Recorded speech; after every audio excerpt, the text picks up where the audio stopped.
Good morning student. सुप्रभात प्यारे बच्चों। आज हम हिंदी साहित्य के अंतर्गत पाठ 1 कविता इनसे सीखो पढ़ेंगे। कविता का नाम है इनसे सीखो। बच्चों, ये कविता हम वीडियो क्लास के माध्यम से पढ़ चुके हैं। आज हम लाइव क्लास में हम पढ़ चुके हैं। आज हम इस पाठ को फिर से पढ़ेंगे। एक कविता मैंने आपको बताया था कि ये कविता प्रकृति से मिले संदेशों के बारे में हमें बताती है कि हमारे आसपास जितनी भी प्राकृतिक चीज़ें हैं, वस्तुएं हैं, हवा है, पानी है, धरती है, आकाश है, फल फूल, नदी, तालाब, जितनी भी नेचर की चीज़ें हैं, प्राकृतिक चीज़ें हैं, वो हमें कुछ न कुछ संदेश देती हैं, कुछ न कुछ सीख देती हैं। इस कविता के माध्यम से हमें बताया गया कि हमें प्रकृति की वो सारी चीज़ें जो भी हैं उनसे हमें कुछ न कुछ संदेश मिलता है। तो हमें वो संदेश लेना चाहिए, जानना चाहिए, उनसे हमें कुछ सीखना अवश्य चाहिए। जो हमें सीख देना चाह रहे हैं उसे हमें सीखना चाहिए।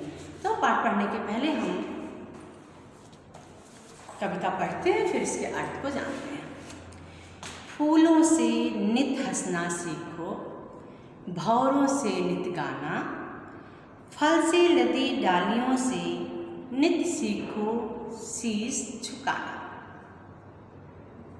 सीख हवा के झोंकों से लो, कोमल भाव बहाना, दूध तथा पानी से सीखो मिलना और मिलाना।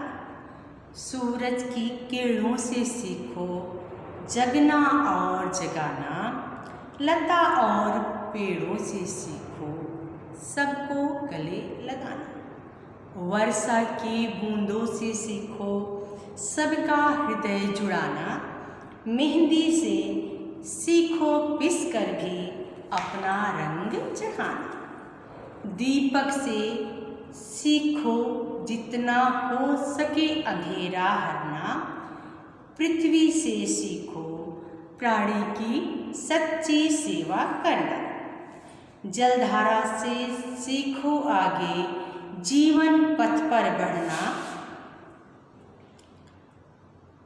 और धुएं से सीखो बच्चों ऊंचे ही पर चढ़ना। सत्य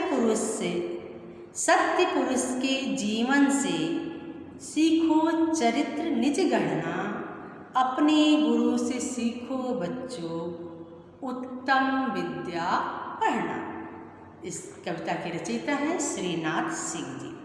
प्रकृति सबसे बड़ी शिक्षिका है। ये क्यों कहा गया है प्रकृति सबसे बड़ी शिक्षिका है? कि नेचर ही हमें बहुत कुछ सिखा सकता है। हम सीख सकते हैं प्रकृति से ही बहुत सारी चीज़ें हम सीख सकते हैं।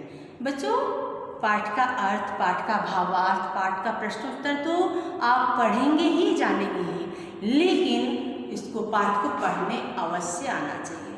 पाठ का वाचन किस तरह करना है इसको अवश्य सीखना चाहिए। जब आपको पढ़ाया जाए, बताया जाए, तो पुस्तक को, पाठ को 2 बार 3 बार सस्वर आवाज़ के साथ बोलकर पढ़ना चाहिए, जिससे आप पता चल जाए कि आप गलती कहाँ कर रहे हैं, त्रुटि कहाँ कर रहे हैं, कहाँ आपसे गलती हो रही है। जब आप बोलेंगे नहीं तो समझ नहीं पाएंगे, बोल के पढ़ेंगे तो आपको समझ में आ जाएगा कि आप गलतियाँ कहाँ कर रहे हैं। इसलिए पढ़ते समय आपको बोलकर अवश्य पढ़ना चाहिए, चिल्ला कर नहीं, मैंने बोला बोलकर पढ़ना चाहिए।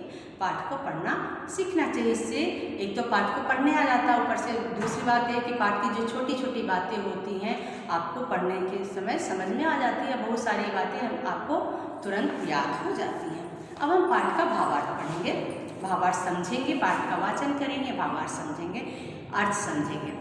फूलों से नित हंसना सीखो, भंवरों से नित गाना, फल से लदी डालियों से नित सीखो शीश झुकाना। जो कवि हैं कवि का नाम है श्रीनाथ सिंह जी।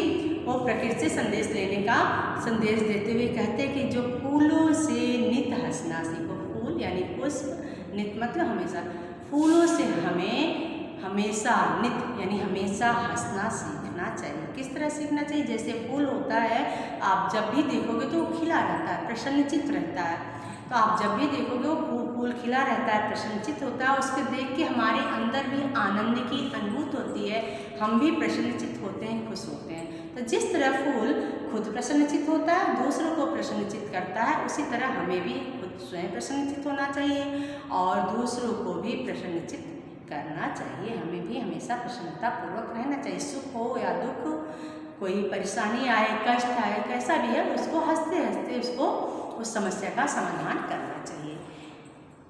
भौरों से नित गाना, जिस तरह भौरे होते हैं गुनगुन गुनगुन करके गीत गाते रहते हैं और अपना काम करते रहते, उसी तरह हमें भी आनंद के साथ अपना जीवन व्यतीत करना चाहिए, भौरों से गाना सीखना चाहिए। फल से लदी डालियों से नित सीखो शीश झुकाना।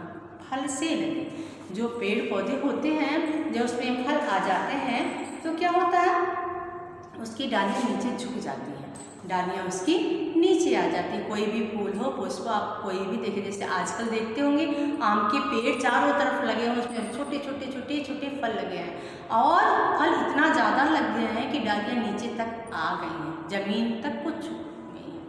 यानी जब वो कोई समृद्धवान होता है तो उसे अकड़ कर नहीं चलना चाहिए, दूसरों के साथ मिलजुल कर उस नम्रता के साथ रहना चाहिए। तो जिस तरह फल से लदी डालियाँ होती हैं वह नम्र हो जाती हैं, झुक जाती हैं, दूसरों की सेवा के लिए लग जाती हैं। इसी तरह हमारे पास भी अगर कुछ ज्ञान हो, शक्ति हो, ताकत हो, संपदा हो, धन हो, तो ऐसा आने से हमें घमंड में नहीं रहना चाहिए, बल्कि हमें दूसरों की सेवा रखना चाहिए, अपना स्वभाव नम्र रखना चाहिए, दूसरों से अच्छा व्यवहार करना चाहिए।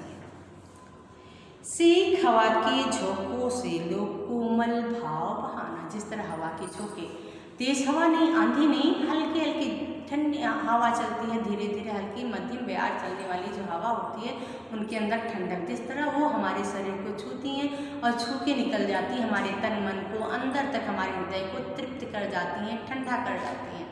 उसी तरह हमें अपने व्यवहार के माध्यम से अपना व्यवहार उसी तरह शीतल और ठंडा रखना चाहिए, नम्र रखना चाहिए, तेज आवाज़ नहीं होनी चाहिए, अच्छे से बोलना चाहिए। जिस तरह हवा मध्यम मध्यम चलती है, उसी तरह हमें भी अपना आवाज़ और अपना व्यवहार शीतल रखना चाहिए, ठंडा रखना चाहिए, धैर्यवान होना चाहिए। जिस तरह हवा के झोंके होते हैं हमारे मन को, तन मन को ठंडा कर देते हैं, उसी तरह हमें अपना व्यवहार रखना चाहिए, जिससे हम दूसरों को भी अच्छा महसूस करा सके। दूध तथा पानी से सीखो मिलना और मिलाना, जिस तरह दूध और पानी आपस में मिल जाते हैं, फिर उनको अलग करना असंभव हो जाता है, दोनों एक जैसे ही दिखते हैं। उसी तरह हमें भी होना चाहिए, हमें भी दूध और पानी की तरह आपस में मिलजुल कर रहना चाहिए। अगर कोई कितना भी अलग करना चाहे तो हमें अलग नहीं होना चाहिए, दूसरों की बातों पे ध्यान नहीं देना चाहिए, हमें आपस में मिलजुल कर रहना चाहिए। इस तरह हम दोनों पंक्तियों का 8 पंक्तियों का इसका अर्थ हम समझे। आगे की पंक्तियाँ हम पढ़ते हैं। सूरज की किरणों से सीखो जगना और जगाना, लता और पेड़ों से सीखो सबको गले लगाना। सूरज की किरणें सुबह सुबह आती हैं प्रातः के समय और पूरी दुनिया में फैल जाती हैं, पूरी धरती को प्रकाशवान कर देती हैं, पुष्प खिल जाते हैं, फूल खिल जाते हैं, चिड़िया चहचहाने लगती है, आदमी जग जाता है, सभी लोग अपने अपने काम में हो जाते हैं, सब लोग ऊर्जावान हो जाते हैं और अपना अपना काम करने लगते हैं। जिस तरह सूरज खुद जागता है, उस पूरी दुनिया को जगाता है, उसी तरह हमें भी अपने ज्ञान के माध्यम से खुद स्वयं ज्ञान अर्जित करना चाहिए और दूसरों को भी जागृत करना चाहिए। ज्ञान के माध्यम से दूसरों को भी बताना चाहिए, दूसरों को भी जागृत करना चाहिए। लता और पेड़ों से सीखो सबको गले लगाना, जिस तरह लता एक पतली डाली होती, टहनी होती है, आपके घर में मनी प्लांट का पौधा होगा और भी फूल पौधे होंगे जिसमें लताएं ऐसे निकलती रहती हैं, बहुत सारी सब्जियों की लता होते हैं, लता में वो फैलती रहती हैं।